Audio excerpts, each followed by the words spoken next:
In this video, we're going to be discussing literal equations and how to solve them. Literal equations are very important in physics because they allow us to show the relationship between two variables. So that's what a literal equation is. It's an equation that relates two or more variables. So an example of a literal equation is one we may have already seen. Velocity is change in position over change in time. That's an example of a literal equation. The v, delta x, and delta t in that equation are all what we call variables. Variables are simply letters that are placeholders for numbers that we can substitute in later. So the equation, as a general rule, we can put in numbers to get an answer for any of those particular variables. So the important thing that we need to be able to do with those things is solve them. Like rearrange any literal equation to get a variable isolated so that we can figure out what its value is. For example, going back to the last thing, what we might want to do is take the equation v equals delta x over delta t and find how far something is going to go at a given speed and a given time. So I may say, solve that equation for delta x. So we need to be able to solve literal equations. The first thing that you always need to do, and these are some steps to follow, is identify the variable that you are solving for. You might put a box around it or highlight it somehow. The second thing that you're going to do, and this is the most important step, is identify the operations that are being done to that variable. Operations could be adding or subtracting, multiplying or dividing, or square rooting. There's lots of others, but you're not likely to see any of those. The third thing that you're going to do is you're just going to undo each of those operations.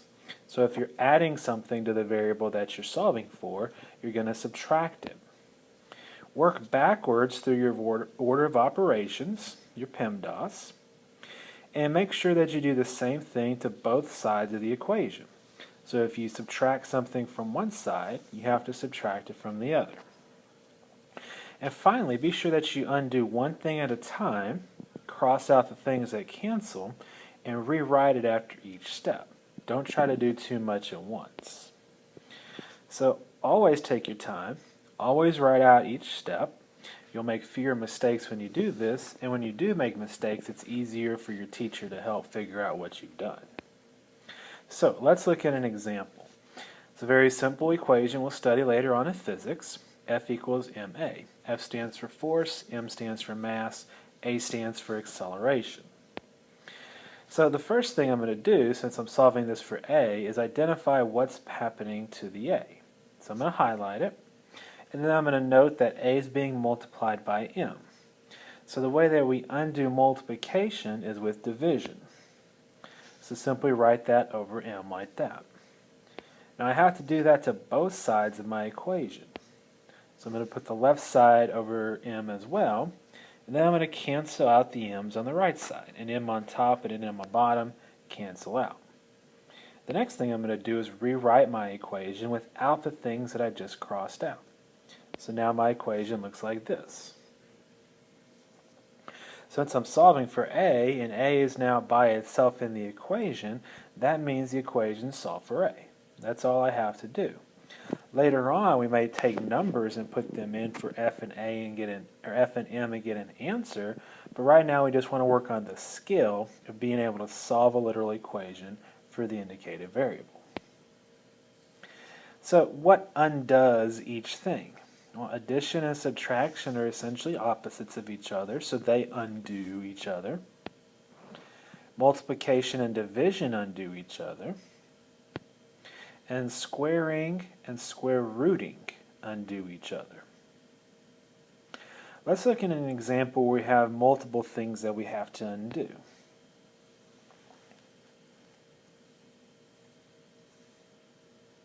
When that happens, remember that you have to work backwards through your order of operation, or PEMDAS. So let's take another very similar equation, but this one's a little more complicated. Here I've still got f equals ma, but now I'm also adding a t in the equation for whatever reason. So again, we're solving for a, so you might start out by highlighting it. Identify what's happening to the a. It's being multiplied by m, and then it's being added to t. So you're going to undo multiply by divide. You're going to undo addition by subtraction. The question is, what do you do first? Remember, work backwards through your order of operations. So working backwards through PEMDAS means I'm going to get rid of the t first. So I'm going to undo the addition by subtraction. Make sure you do it to both sides.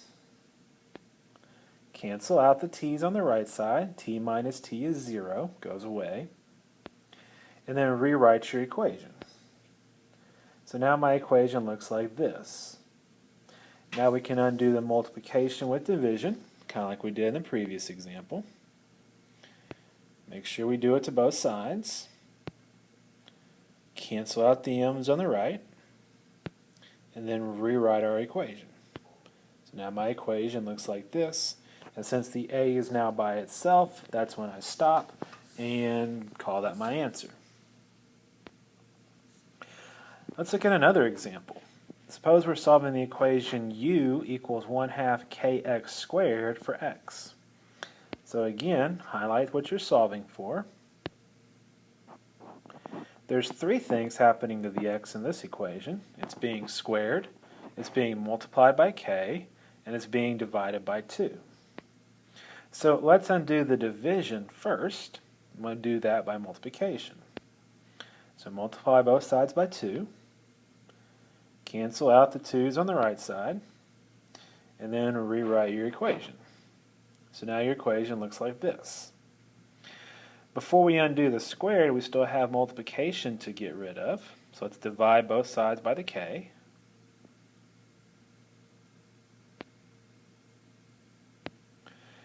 Cancel out the k's on the right,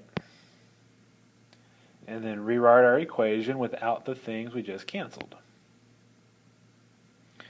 Lastly, we're going to undo the squared by taking the square root of both sides.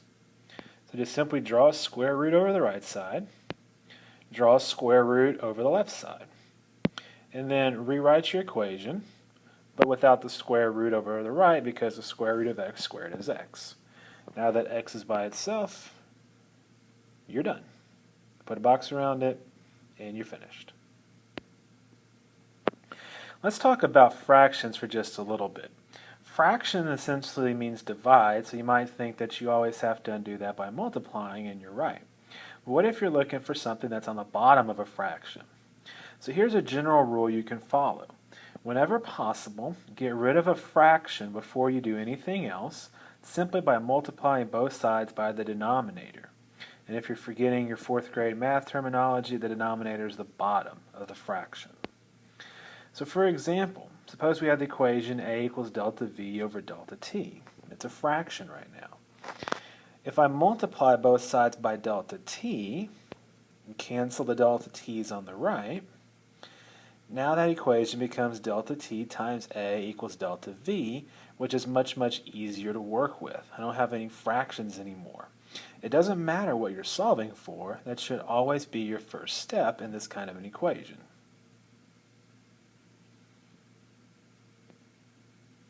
So let's look at another example. Suppose we had something like I equals v over r, and we're looking for solve it for r. The first thing that I would do is multiply both sides by r, kind of like that. Cancel, and then rewrite it. Now you're going, well, if I'm solving for r, why would I be multiplying by r? You're multiplying by r so that we can get rid of that fraction and make it easier to look at. R times I equals v is much easier to figure out what you need to do to get r by itself. So dividing both sides by I, canceling out on the left side, now I get r equals v over I. So anytime you see a fraction, get rid of it first by multiplying by the denominator, and then rewrite your equation and see what you've got. Let's look at another quick example. Suppose we had an equation like a subscript cp equals v squared over r.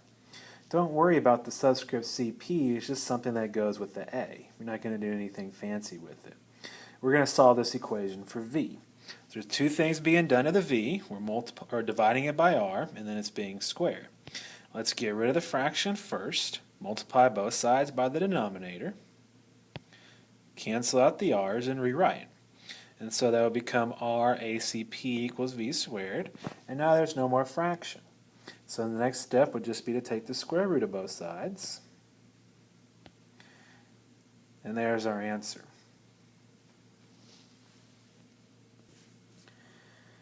Let's look at an example that looks like it's a little bit more complicated. For instance, we've got the equation y equals y subscript 0 plus v subscript 0t plus 1/2 at squared, and you're being asked here to solve it for v subscript 0. So identifying where it is in the equation, you've got addition and then you've got multiplication. The v subscript 0 is being added to y0 and the 1/2 at squared term. We're going to undo that addition simply by subtracting. And so I'm simply going to write that I'm subtracting the y subscript 0 and the 1/2 at squared from both sides. Just subtract both of those terms. Remember, we have to do it to the left side as well. So canceling it out on the right side, now I just got the term with the v subscript 0 in it, and then rewriting my equation gives me something like that. And so now if you look at just the right side, still got just the v subscript 0 right there. The only operation being done to it now is being multiplied by t.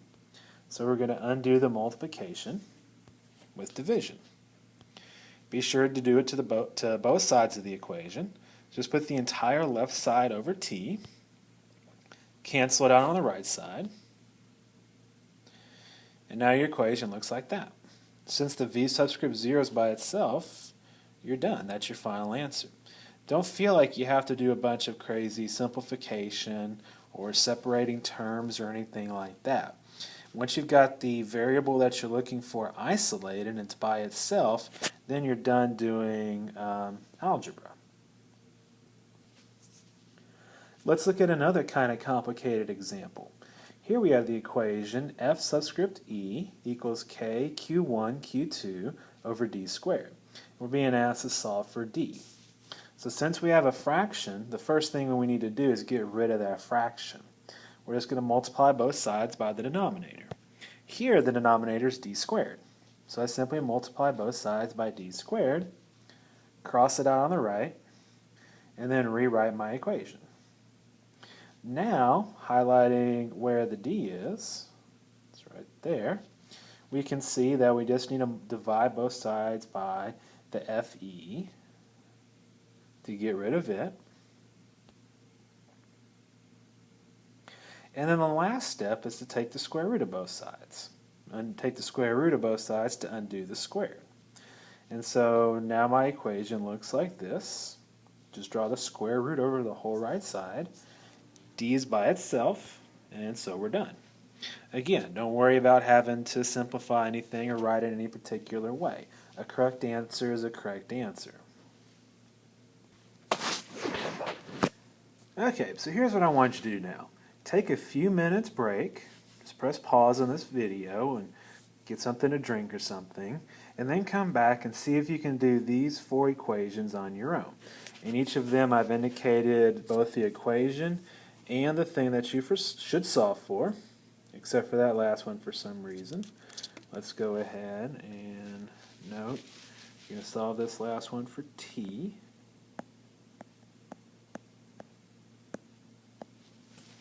And once you've gotten all 4 of those solved, then come back, press play on this video again, and check your answers. And if you get stuck, then hopefully checking your answers there will help you see what you need to do. So press pause, take a break, see if you can work these 4 on your own, then press play again to check your answers. Okay, so the first equation was p equals I squared r. We'd start out by dividing both sides by r. Get p over r equals I squared. Then take the square root of both sides to get I equals the square root of p over r. The second one, first step is multiply both sides by the denominator to get rid of the fraction.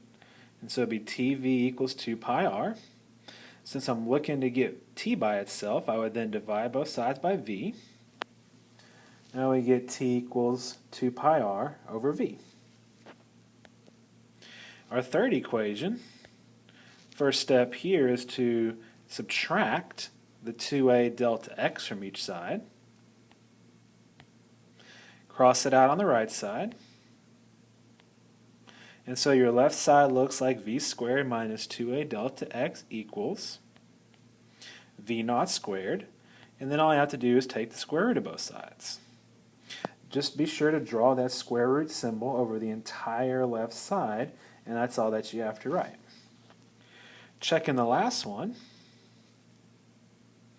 first thing that I would do is multiply both sides by m, get rid of the fraction. And then since I'm looking for t, I would add mg to both sides, get rid of the subtraction, and then just write it like that. ma plus mg equals t. You should now be completing the Solving Literal Equations assignment. Be sure that you check your answers on each of those, and if there's any that you get stuck on, please ask your teacher for help.